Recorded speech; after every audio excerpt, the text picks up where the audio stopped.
राधे राधे जी आप सभी को। तो अभी मैंने कुछ टाइम पहले आपके साथ जब पोस्ट के बारे में शेयर किया था, तो मैंने इसमें उसमें मतलब इंडियन ऑयल कॉर्पोरेशन लिमिटेड के बारे में भी शेयर किया था। तो आज की वीडियो में हम इंडियन ऑयल कॉर्पोरेशन लिमिटेड को पूरा समझने वाले हैं कि क्या पोस्ट निकली है, क्या क्वालिफिकेशन चाहिए, क्या मार्क्स है, सारी चीज़ें। इवन दो हम उसके पैटर्न के ऊपर भी बात करने वाले हैं, सिलेबस के ऊपर भी बात करने वाले हैं। तो सबसे पहले जो हमारी पोस्ट है वो ग्रेजुएट इंजीनियर पोस्ट है, जिसमें हमारे पास टोटल 22 पोस्ट है। ओके, क्वालिफिकेशन क्या है? अगर आपने फुल टाइम बीटेक कर रखी है या फिर कुछ भी उसके इक्विवेलेंट कर रखा है, देन आप एलिजिबल हो। लेकिन यहाँ पे कंडीशन क्या है कि वो चीज़ फुल टाइम रेगुलर बेसिस से होनी चाहिए। उस जब मैंने लास्ट टाइम आपको बताया था आयुसेल के बारे में, तो 2-3 लोग थे जिन्होंने ये पूछा कि क्या एमसीए वाले एलिजिबल है? एमसीए वाले एलिजिबल नहीं है। अगर आपने क्वालिफिकेशन, आपकी जो क्वालिफिकेशन है, जो आपकी डिग्री है, वो कॉरेस्पॉन्डेंस से है, देन आप एलिजिबल नहीं हो। हाँ, अगर आपने स्पेशलाइजेशन कर रखा है, स्पेशलाइजेशन मीन्स कि जैसे काफ़ी सारे सब ब्रांचेस होते हैं, आर्टिफिशियल इंटेलिजेंस के हो गए, और भी काफ़ी सारे ब्रांचेस अभी होते हैं ना, मतलब कि आपने कंप्यूटर साइंस विद दिस किया हो, इस सब्जेक्ट में किया हो, ऐसे कर करके है, या फिर आप आईटी के हो, तो ये वाले लोग क्या है, मतलब जो भी सब ब्रांच वाले हैं, आईटी के हैं, सीएससी के हैं, ये सारे ही एलिजिबल है। ओके, अगर आपने इंटीग्रेटेड फॉर्म में किया, which means BTech and MTech आपने साथ में ही किया है, तो आपकी जो बीटेक है वो भी इसी सब्जेक्ट में होनी चाहिए, सीएससी हो या किसी भी स्पेशलाइज्ड फॉर्म में हो, या आईटी सेक्टर मतलब आईटी में हो। अब यहाँ पे एक चीज़ दी गई है कि आपकी ग्रेजुएशन में इतने मिनिमम परसेंटेज होने चाहिए। तो जो जनरल ईडब्ल्यूएस और ओबीसी वाले हैं उनके लिए 65% का क्राइटेरिया रखा गया है, और जो एससी एसटी और पीडब्ल्यूडी वाले हैं उनके लिए 55% है। ये मिनिमम मार्क्स वाले हैं। अब जिनको भी उनकी जो डिग्री है, ऑलमोस्ट 2026 वाले सबको उनकी डिग्री मार्कशीट तो मिल ही गई होगी। तो जितनी भी मार्कशीट हो या फाइनल डिग्री की अगर बात करें, अगर वो आपको 30 सितंबर से पहले मिल चुकी है, तो आप एलिजिबल हैं। मैक्सिमम मार्क्स, क्योंकि ये चीज़ आईबीपीएस एसओ में काफ़ी लोगों को प्रॉब्लम आई थी, तो इस वाले केस में किसी को भी प्रॉब्लम नहीं आने वाली मार्कशीट को लेके। अगर हम मैक्सिमम एज की बात करें, 26 मैक्सिमम एज दी गई है, और ये चीज़ 1 जुलाई 2026 से काउंट होगा। ओके, अगर आप 1 जुलाई के बाद 26 ईयर एंड 1 डे के भी हो, तो आप इसके लिए एलिजिबल नहीं हो। कोई भी एक्सपीरियंस इसमें नहीं मांगा गया है, तो it's a good thing. Application की बात करें, जब मैंने लास्ट टाइम वीडियो बनाई थी वो टेंटेटिव डेट्स थे कि 12 अगस्त से स्टार्ट हो सकते हैं। लेकिन अभी जो आपके पास पूरी नोटिफिकेशन आ चुकी है, अच्छा मैं नोटिफिकेशन भी ना आपको डिस्क्रिप्शन बॉक्स में मिल जाएगा, नोटिफिकेशन का लिंक। तो आप वहाँ पे जाके पूरा नोटिफिकेशन देख सकते हो। बाकी जितनी भी मेन चीज़ें थी जो भी आपको पता होनी चाहिए, वो सारी इस वीडियो में हम कवर करने वाले हैं। तो अगर स्टार्ट डेट की बात करें तो 14 अगस्त है हमारी, और जो क्लोज डेट है वो 3 सितंबर है। ओके, और वो भी टिल 5 PM। तो कोई भी ऐसा लास्ट मोमेंट वाले इंसान हो जो कि लास्ट में भरते हैं, वैसे तो मत करना, बट अगर करते भी हो तो ये याद रखना है कि 5 बजे तक ही आप अप्लाई कर सकते हो। एडमिट कार्ड आपको 15 सितंबर को मिल जाएगा। और अब जो आपका सीबीटी है, जो आपका पहला कंप्यूटर बेस्ड टेस्ट होगा, क्योंकि इसमें 3 फेजेस है, उसके बारे में बात करेंगे अभी हम, वो 24 सितंबर को होगा। अगर हम एग्जाम पैटर्न की बात करते हैं, तो देखो एग्जाम पैटर्न में ना सीबीटी है, देन आपका जीडी होता है, ग्रुप डिस्कशन होता है, देन आपका पर्सनल इंटरव्यू होता है। सबसे पहले सीबीटी की बात करते हैं। अगर आप सीबीटी की बात कर रहे हो तो यहाँ पे, हाँ, अगर सीबीटी की बात कर रहे हो तो टोटल एमसीक्यू बेस्ड, मतलब एमसीक्यू बेस्ड है। तो टोटल क्वेश्चन कितने होते हैं आपके? 100 क्वेश्चन होते हैं। आपको 150 मिनट्स में, मतलब 2.5 घंटे में पेपर करना होता है। हर एक क्वेश्चन 1 मार्क का होता है। नेगेटिव मार्किंग भी है इसमें 0.25 की। ओके, और अच्छा चलो ये वाली चीज़ हो गई। अब इसमें ना 2 सेक्शन वाइज आप कर लो। क्वांट, रीजनिंग, इंग्लिश एक सेक्शन है जो टोटल 50 मार्क्स का है, मतलब 50 क्वेश्चन होते हैं इसमें। एंड इसमें क्वांट में 20 क्वेश्चन है, रीजनिंग में 15 है, एंड इंग्लिश में 15 है। वही प्रोफेशनल नॉलेज आपका सेक्शन बी है, जिसमें 50 क्वेश्चन है। अब सेक्शन ए को करने के लिए आपको टोटल 60 मिनट्स मिलते हैं, मतलब 1 घंटे का टाइम मिल रहा है आपको। और प्रोफेशनल नॉलेज को करने के लिए आपको टोटल 90 मिनट्स मिलते हैं। सबसे पहले आप सेक्शनल ए कंप्लीट करोगे, देन उसके बाद सेक्शन बी पे जाओगे। ऐसा नहीं कर सकते कि आप पहले बी कर लो फिर ए कर लो। ये वाली चीज़ क्लियर है आप सभी के साथ? ओके, ठीक है। अच्छा ये चीज़ मुझे एक बतानी थी कि जैसे आप अलग-अलग जगहों से जो भी अप्लाई कर रहे हैं, काफ़ी लोग अप्लाई करेंगे भी, काफ़ी नहीं भी करेंगे। तो जो भी अप्लाई कर रहे हैं वो ये देख लेना कि आप जिस भी सिटी के लिए अप्लाई कर रहे हो उसका क्या सीरियल नंबर है। ओके?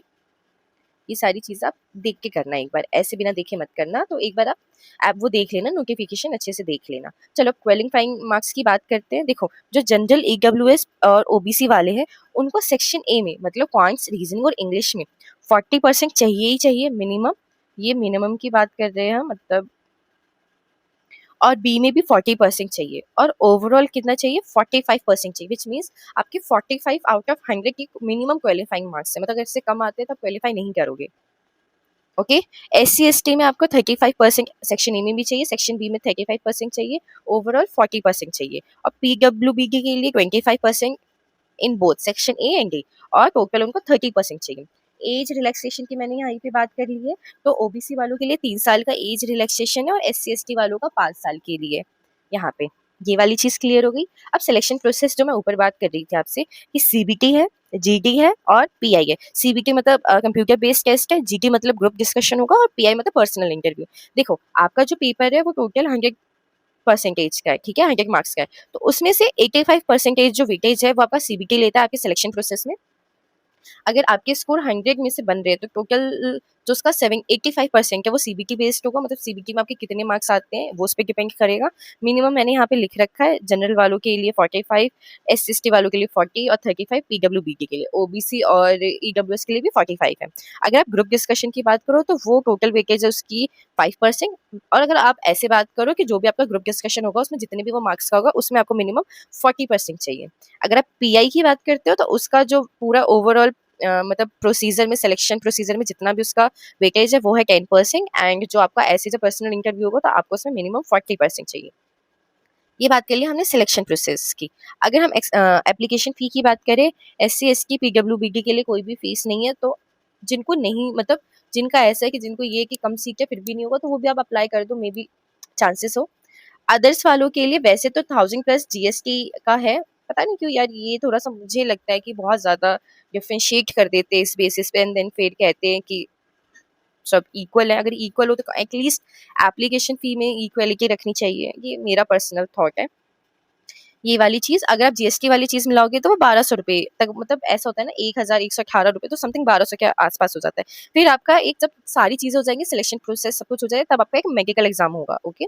देन अब हम बात करते हैं कि सैलरी वगैरह क्या रहने वाली है। स्टाइपेंड पर मंथ के बेसिस पे आपको 50 के मिलेंगे, ओके? एंड अगर आप CTC की बात करते हो तो आपका वो 18.4 लाख है, जिसमें वो 50 के से लेके 150 के बीच में आपकी पर मंथ सैलरी रहने वाली है। व्हिच मीन्स कि अगर मान लो अगर आपकी अगर आपको ऐसा बोला गया है कि आपकी सैलरी जो है वो 1,25,000 है, मतलब इन हैंड आपके हाथ में 90-95 हज़ार ऐसे कुछ आ रहे होंगे।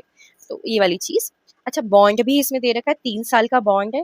जनरल वालों के लिए थोड़ा ज़्यादा बॉन्ड कर दिया, ज़्यादा ही प्यार है। तो जनरल वाले अगर पहले छोड़ते हैं 3 साल पहले, अगर 3 साल की सर्विस देने से पहले अगर वो कंपनी लीव करना चाहते हैं तो उनको 3 लाख रुपए देने होंगे, एंड बाकी सबके लिए 50 के 50,000 देने होंगे। ये तो ओवरऑल बात हो गई क्या-क्या चीज़ें हैं। आई होप सारे पॉइंट कवर हो गए होंगे, नहीं होंगे तो आप कमेंट कर देना। देन हम सिलेबस की बात करते हैं, तो देखो, जो लॉजिकल रीज़निंग, वेट इसमें कलर चेंज किया जाए। जो लॉजिकल रीज़निंग है ये मैंने ना IUCL की वेबसाइट से ही उठाया है। तो उसमें क्या बोल रखा है, ये आपको सिलेबस दे रखा है लॉजिकल रीज़निंग का। डिडक्शन, इंडक्शन, एनालॉजी और numerical relation and reasoning, transformation of shape, translation, rotation, scaling, mirroring, assembling, group, paper folding, cutting, pattern in 2 and 3 dimension. Mostly हमने ये सारी चीज़ें कवर कर रखी हैं। एक बार थोड़ा-सा और डिटेल में सिलेबस आ जाता है या फिर कुछ टाइम के बाद मैं मुझे एक बार टाइम मिल जाए, जो प्रीवियस ईयर के IUCL के एग्जाम हुए थे ना, तो वो PYQ को एक बार मैं एनालाइज कर लूँ तो मैं थोड़ा और डिटेल में आपको बता पाऊंगी। तो अभी जब ये CIL का एग्जाम हो जाता है ना, देन उसके बाद देखते हैं क्या करेंगे। मतलब मैं कोशिश करूंगी मैं जल्द से जल्द ये वीडियो बना दूँ इस पे भी। तो अभी लॉजिकल रीजनिंग का ये सिलेबस है। अगर आप इंग्लिश की बात करते हो तो बेसिक आपकी इंग्लिश की ग्रामर पूछेंगे कि tense, preposition, article, adjective, conjunction, verb, non agreement और other part of speech, almost सारी चीजें ही पूछ लेते हैं। बेसिक वोकैबुलरी क्या होती है, reading comprehension and narrative sequencing, ये सारी चीज़ें आपने की है। बस लेवल ऊपर नीचे हो जाता है और कुछ नहीं होता। फिर अगर हम क्वांटिटेटिव एप्टीट्यूड की बात करेंगे तो अच्छा, इसमें आपसे क्या पूछेगा, इसमें आपसे पूछेगा डाटा DI, सबका ही फेवरेट है, मतलब बच्चों का फेवरेट नहीं है, सारे एग्जाम का फेवरेट है DI। तो डाटा ग्राफ, बार ग्राफ, जितने भी टाइप्स होते हैं वो पूछ लेगा। 2D 3D dimensional plot, map, table, I guess ये नहीं किया होगा, काफी कम लोगों ने किया होगा, ये कर लेंगे हम। Numerical computation, estimation, ratio, percentage, power, exponent and algorithm, permutation and combination and series, and फिर mensuration, geometry, elementary, statistics and probability. तो ये बहुत ज़्यादा ही कॉमन चीज़ें हैं जो इसका पार्ट है। तो मोस्टली ये सारी चीज़ें कर रखी होंगी। ये जो मैंने जितना भी सिलेबस उठाया है ये उनकी वेबसाइट से उठाया, आपको वेबसाइट पे ये सिलेबस मिल जाएगा, आप देख सकते हो। अगर मैं टेक्निकल की बात करूँ, टेक्निकल में ऑलमोस्ट आपने बीटेक में जितनी भी सारी चीज़ें की है ना, वो ही सारी चीज़ें हैं। जो इंसान सीआईएल की प्रिपरेशन कर रहा है, उसने भी सारी चीज़ें मतलब पढ़ी होंगी। जो आईबीपीएस, एसओ की प्रिपरेशन कर रहे हैं, उनको मुझे लगता है थोड़ा-सा ज़्यादा करना पड़ेगा, क्योंकि उन्होंने मेबी बहुत लोग होंगे जिन्होंने टीओसी नहीं किया होगा या फिर डिजिटल लॉजिक नहीं किया होगा इतने अच्छे से, वो सारी चीज़ें इसमें पूछी जाएँगी। अच्छा, जो इसका टेक्निकल क्वेश्चन का जो लेवल रहने वाला है ना, वो गेट के लेवल का रहने वाला है। गेट के लेवल में जो 1 मार्क के क्वेश्चन आते हैं ना, उसी लेवल का रहेगा। ज़्यादा डरने की बात नहीं है, ये भी ज़्यादा टफ नहीं रहता है, टाइम है। एक बार आप सब सीआईएल का एग्ज़ाम दे लो, जिसका आईबीपीएस, एसओ का एग्ज़ाम है, आप वो दे लो, और जो इस चीज़ के लिए फॉर्म मतलब जो आईओसीएल के लिए फॉर्म अप्लाई करने वाले, उसके नेक्स्ट डे से आप इसकी प्रिपरेशन करना स्टार्ट करना। काफ़ी अच्छी अपॉर्च्युनिटी। आपको ये बोलेगा कि 22 पोस्ट है, उसमें भी कैटेगरी है, तो मैं नहीं करने वाला। देखो, अगर आप ऐसे एक चीज़ आप ये चीज़ समझो कि हमारी जो वो है मतलब जो हमारी ब्रांच है, उसके लिए वैसे भी काफ़ी कम, अगर आप आईबीपीएस ऐसे 2-3 एग्ज़ाम को छोड़ दो, तो ऐसे जो गवर्नमेंट एग्ज़ाम आते हैं, सब में ही काफ़ी कम पोस्ट है। अभी जैसे एचएएल का था, उसमें तो 3 ही पोस्ट थी, और आप किसकी बात कर सकते हो, और अभी मैंने एक और देखा था, शायद एनडीएमसी का था, उसमें 1 ही पोस्ट थी, और भी काफ़ी सारे एग्ज़ाम थे, जिसमें 1-1 पोस्ट आती है, तो ये तो फिर भी 22 पोस्ट है। चांसेस काफ़ी हैं, और काफ़ी लोग ऐसे होंगे जिनकी प्रिपरेशन अभी अच्छी नहीं होगी, वो अच्छी कर रहे होंगे, तो काफ़ी ऐसे होंगे जिनकी काफ़ी अच्छी होगी। तो वो आपको डिसाइड करना है कि वो 22 पोस्ट में से आपकी पोस्ट हो सकती है या नहीं हो सकती है। अगर सब ऐसे करेंगे कि 22 पोस्ट है, मैं अप्लाई ही नहीं करूँगा, तो फिर तो किसी न किसी और को तो वो कोई ना कोई तो वो करेगा ही, तो उसको तो वो पोस्ट मिलेगी ही ना। तो अच्छी अपॉर्च्युनिटी है। ये बात है कि आप जितनी मेहनत करोगे, जितनी सारी चीज़ें करोगे, चीज़ें आपके लिए और ईज़ी होती चली जाएँगी और अच्छे से होती चली जाएँगी। ये चीज़ें बतानी थी, तो मैंने बता दिया। कोई प्रॉब्लम होगी, आप कमेंट बॉक्स में पूछ लेना। अभी मैं भी इतना वो क्या कहते हैं एक्टिव नहीं हूँ, बट मैं ट्राई करती हूँ कि मैं सबके कमेंट का दे सकूँ रिप्लाई। आईयूसीएल से रिलेटेड जितने भी कमेंट थे, मैंने आई गेस नहीं दिए उनके रिप्लाई, क्योंकि मैंने सोचा मैं वीडियो में ही सारी चीज़ें शेयर कर दूँगी, जो भी मुझे कवर करना है मैं कर दूँगी। अच्छा, एक चीज़ और, आप मेरी वेबसाइट पे जाना, आपको ग्राफ के नोट मिल जाएँगे, और ये भी ना उन्हीं को पता चलने वाला है जो लास्ट तक वीडियो देखने वाले हैं। मुझे ऐसा फ़ील होता है कि काफ़ी लोग हैं वो लास्ट तक वीडियो नहीं देखते हैं, पता नहीं क्यों? तो ग्राफ वाले नोट्स मिल जाएँगे, फ्री ऑफ कॉस्ट, जाओ अच्छे से देखो, कर लो। दूसरी चीज़ ये थी कि मैंने बेसिक लैंग्वेज के बोला था ना, कि मेरे पास नोट्स रखे हुए हैं बेसिक लैंग्वेज के, सी के, तो मैं ये भी शेयर करने वाली हूँ, ये भी आपको मेरी वेबसाइट पे मिल जाएँगे, फ्री ऑफ कॉस्ट है, जो भी चीज़ें बोली है फ्री ऑफ कॉस्ट मिलेगी। और मैंने कुछ बताया था, पता है यही प्रॉब्लम होती है, आपसे मुझे कमेंट नहीं करते हो कि ये चीज़ दे दो, तो मैं भूल जाती हूँ। ग्राफ बता दिया, बेसिक लैंग्वेज बता दी, ये वाला जो अभी मैंने लिखा है ना, ये जितनी भी चीज़ें, ये भी आपको मिल जाएँगी वहाँ पे, मतलब इसका भी आपको वो मिल जाएगा पीडीएफ फॉर्म में, ये मैं आपको शेयर कर दूँगी, ताकि जिसको भी देखना है वो देख सकते हैं। टेक्निकल पार्ट की, ये जितना भी टेक्निकल पार्ट है, इसके बारे में हम आराम से बात करेंगे, जब एक बार सिलेबस आ जाए। नहीं भी आएगा तो हम इसको अच्छे से डिस्कस करेंगे on the basis of previous PYQ questions, okay. उसके लिए टाइम चाहिए होता है, ऐसे नहीं बना सकती हूँ मैं वीडियो, मुझे पहले खुद 2-3 पीवाईक्यू देखने होंगे, ताकि मुझे समझ में आ सके कि क्या-क्या चीज़ें हैं। तो ग्राफ लैंग्वेज का मैं दे सकती हूँ, पाइथन का आपने ले लिया होगा, और जिसको एचटीएमएल करना है, सीएसएस करना है, सब आपको कोड विद हैरी सर की वेबसाइट पे मिल जाएँगे, तो वहाँ से आप कर लेना। आई होप किसी को कोई प्रॉब्लम नहीं होगी, आईयूसीएल वाली सारी चीज़ें आपको समझ में आ गई होगी। हाँ, एक एक चीज़ और है कि एक बार मेरा मतलब मेरा क्या, हमारा ही एक बार आईबीपीएस, एसओ का एग्ज़ाम हो जाए, देन जो भी आईयूसीएल वाले एग्ज़ाम की प्रिपरेशन कर रहा होगा, हम यहाँ पे अच्छे से डिस्कशन करेंगे। जैसे अभी तक आईबीपीएस, एसओ के बारे में हमने बात की है, वैसे हम उसके बारे में बात करने वाले हैं। सीआईएल का एक क्वेश्चन था कि जीए के नोट्स दे दो, मैंने जीए के नोट्स खुद नहीं बनाए, मैंने बहुत बहुत पहले भी नहीं, मैंने 4-5 महीने पहले मैंने जीए की प्रिपरेशन की थी, तो मुझे उस टाइम पे जितनी भी नॉलेज है, मैं उसी बेसिस पे करने वाली हूँ, मैंने जीए नहीं की है as such particular just for CIL preparation, तो मैंने नहीं किया, मैंने उसको रहने दिया है। बाकी सारे कॉन्सेप्ट अच्छे से किए। तो ओके, बस इतना ही था, तो ओके, बाय बाय।